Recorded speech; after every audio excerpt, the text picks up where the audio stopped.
احساسات اور جذبات کو قابو میں رکھنا، غصہ، حسد، خوف اور لالچ کا علاج۔ انسانی زندگی میں سب سے بڑی آزمائش یہ ہے کہ ہم اپنے جذبات کو کیسے قابو میں رکھتے ہیں۔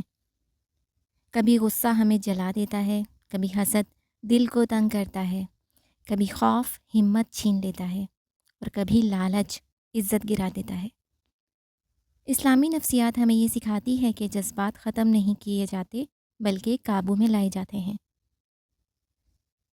غصہ، نبی کریم صلی اللہ علیہ وآلہ وسلم نے فرمایا طاقتور وہ نہیں جو کشتی میں دوسرے کو گرا دے، بلکہ طاقتور وہ ہے جو غصے کے وقت اپنے آپ پر قابو رکھے۔ علاج، چیزوں کو اچھی طرح سمجھنا۔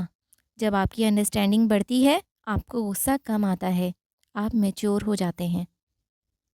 وضو کرنا، جگہ بدل لینا، اعوذ باللہ من الشیطان الرجیم پڑھنا۔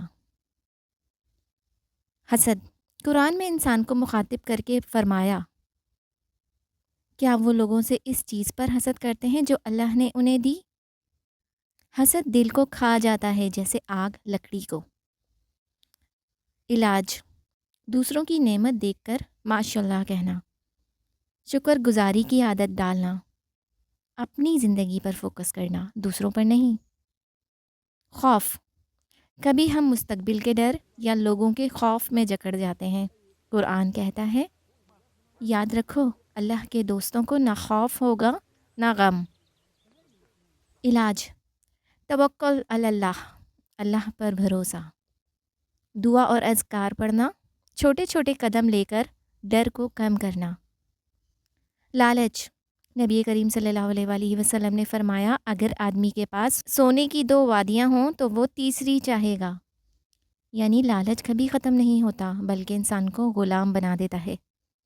علاج، قناعت اپنانا، صدقہ دینا، یہ سوچنا کہ قبر میں کچھ ساتھ نہیں جائے گا۔ غصہ، حسد، خوف اور لالچ یہ سب انسان کو نقصان پہنچاتے ہیں۔ ان کا علاج عبادات، صبر، شکر اور توکل میں ہے۔